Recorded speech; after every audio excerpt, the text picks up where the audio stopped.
business owners are drowning in data. There's open rates, conversion rates, follower counts, revenue totals, expense ratios. There is no shortage of numbers that you could be tracking. But the question nobody asks often enough is which ones actually change what you do?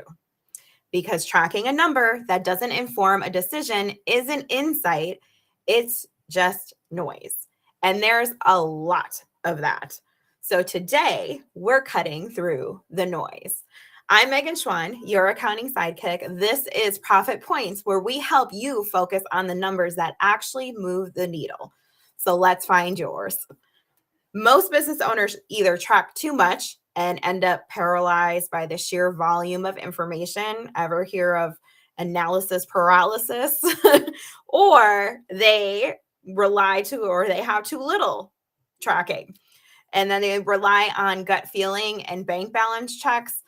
What I find works the best is a middle path, a small curated set of key performance indicators or KPIs that are directly tied to your specific business goals, not generic metrics from a template, but yours, the ones that if they moved, they would tell you something important was happening, which is the whole purpose of having KPIs in place. And it can be really tough to pinpoint what KPIs you should be tracking because you can pretty much have a KPI for anything, like literally anything you can pretty much set up a KPI for.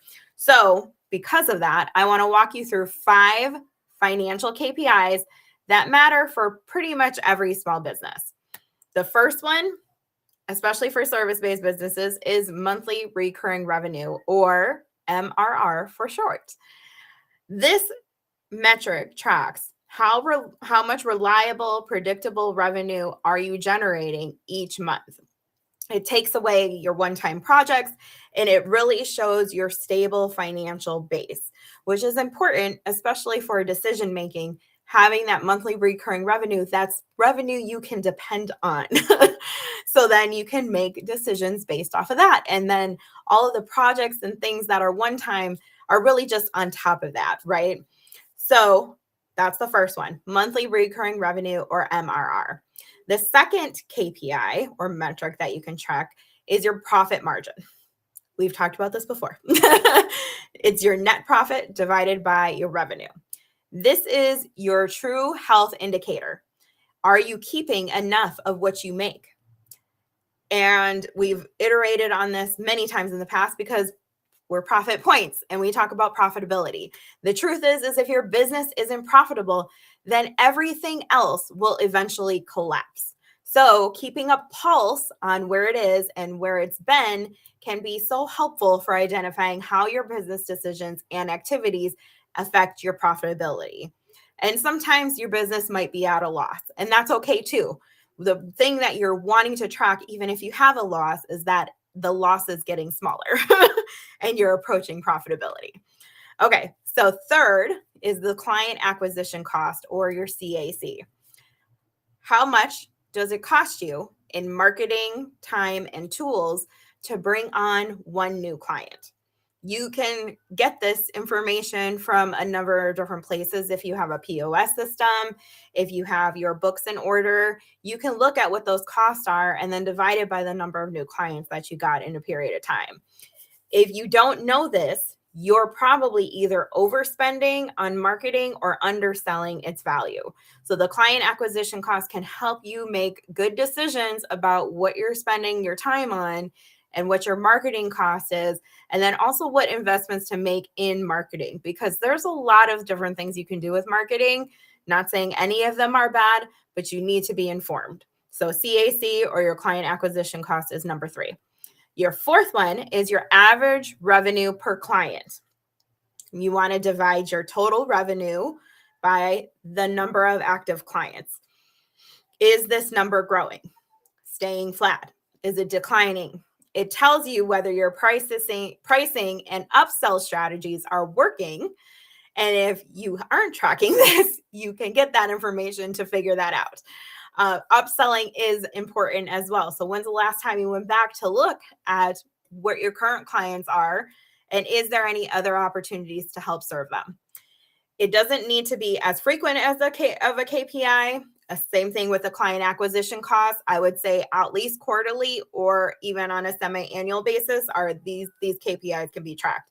Unless you're being really aggressive, then you might want to track them more monthly. Okay, so then the fifth one is owner pay as a percentage of revenue. This one is personal for you, of course, but it's going to help you determine if you're paying yourself consistently and if your compensation reflects a fair return on the business that you've built. So if you're making $10,000 and you're only paying yourself $1,000, that's 10%. Is that a fair percentage? I don't know. You have to be the one to determine that, but that's a number that you should be looking at. So all of the 5 of them, just to reiterate, monthly recurring revenue, MRR, your profit margin, your client acquisition cost, your average revenue per client, and then your owner pay as a percentage of revenue. Let's say you track these 5, and here's what you find. Your MRR is $14,500. Your profit margin is 22%. Your client acquisition cost is $380 per new client, and your average revenue per client is $1,210 per month. Owner pay as a percentage of revenue is 34%. Now you have these real numbers on a dashboard. You know you're profitable because your profit margin is 22%. Your client acquisition cost is effective relative to the revenue each client generates, because that client acquisition cost was $380 per new client, but your month average revenue per client is $1,200. So you spend $380 to get $1,200 per month. That makes sense, right? And then you're paying yourself appropriately, 34%. The one flag, if MRR is flat for 3 months in a row while your CAC is rising, that could be a conversation starter. Why is your monthly recurring revenue not improving even though your client acquisition costs are rising? That's where the data, that's how you can start using this data and use it to make sense on what's happening and give you actionable information to start acting on.